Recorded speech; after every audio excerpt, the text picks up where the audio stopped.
উত্তর দিনাজপুরের কালিয়াগঞ্জ কলেজে অফিসের কিছু কর্মচারীর বিরুদ্ধে দুর্নীতি, অনিয়ম ও দায়িত্বে অবহেলার অভিযোগকে কেন্দ্র করে উত্তেজনা ছড়ালো কলেজ চত্বরে। অভিযোগ, দীর্ঘদিন ধরে কলেজের 4 জন অফিস স্টাফের বিরুদ্ধে আর্থিক অনিয়ম, ছাত্রছাত্রীদের অপ্রয়োজনীয় হয়রানি এবং প্রশাসনিক পরিষেবা প্রদানে গাফিলতির ঘটনা সামনে আসছে। এর ফলে নানান সরকারি ও শিক্ষাগত কাজে ছাত্রছাত্রীদের ভোগান্তির শিকার হতে হচ্ছে বলেই দাবি করা হয়েছে। এই পরিস্থিতিতে ছাত্রছাত্রীদের স্বার্থ রক্ষা এবং কলেজের সুনাম বজায় রাখার দাবিতে শুক্রবার কলেজের ভারপ্রাপ্ত অধ্যক্ষের কক্ষের সামনে অবস্থান বিক্ষোভে সামিল হন অখিল ভারতীয় বিদ্যার্থী পরিষদ বা এবিভিপির সদস্যরা। বিক্ষোভকারীদের দাবি, অভিযোগের নিরপেক্ষ তদন্ত করে দোষীদের বিরুদ্ধে দ্রুত ব্যবস্থা নিতে হবে এবং ছাত্রছাত্রীদের প্রশাসনিক পরিষেবা সহজ ও স্বচ্ছ করতে হবে। ঘটনাকে কেন্দ্র করে কলেজ চত্বরে চাঞ্চল্যের সৃষ্টি হয়েছে, তবে কলেজ কর্তৃপক্ষের পক্ষ থেকে এখনো আনুষ্ঠানিক কোনো প্রতিক্রিয়া পাওয়া যায়নি। আপনার নাম এবং আপনি কি দায়িত্বে আছেন? আমার নাম বিজয় কুমার বিন, উত্তর দিনাজপুর জেলা প্রমুখ, অখিল ভারতীয় বিদ্যার্থী পরিষদ।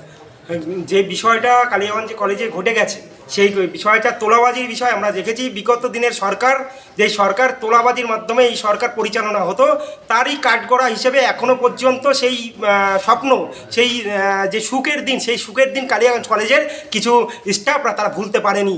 সেই নূর বলে যে ছেলেটি আছে, সেই ছেলেটি এর আগে টিএমসিপির দালালি করতো, টিএমসিপির দালালি হিসেবে এখানে কাজ করতো। সে হলো কিভাবে সেখানে রিক্রুটমেন্ট হয়েছে আমাদের জানা নেই, সেটা পরবর্তীতে জানা যাবে। তাদের মাধ্যমে পুলক কঞ্জুর মাধ্যমে অবৈধভাবে ছাত্রছাত্রীদের কাছ থেকে যে চাঁদা তোলাবাজি করা হয়েছে, তার বিরুদ্ধে আমাদের এই অবস্থান। তাদেরকে অবলম্বে তাদেরকে কাঠগড়ায় আনতে হবে, তাদের ব্যবস্থা গ্রহণ করতে হবে কর্তৃপক্ষকে। আমি শুভজিৎ পাল, কালিয়াগঞ্জ কলেজ সম্পাদক, অখিল ভারতীয় বিদ্যার্থী পরিষদ। আচ্ছা, আজকে আমরা দেখলাম প্রিন্সিপালের ঘরের সামনে বিক্ষোভ দেওয়া হচ্ছে। কিসের জন্য, কী কারণে? দেখুন, গতকাল যখন আমরা কলেজে আসি, কলেজ অফিসে আমরা যখন যাই, তখন আমরা দেখি কিছু মানুষ অবৈধ কুপন দিয়ে চাঁদা তুলছে। মানে একটা ফর্ম, জেরক্স করা ফর্মের বিনিময়ে 50 টাকা দিচ্ছে, 50 টাকার বিনিময়ে সেই ফর্ম বিক্রি করছে।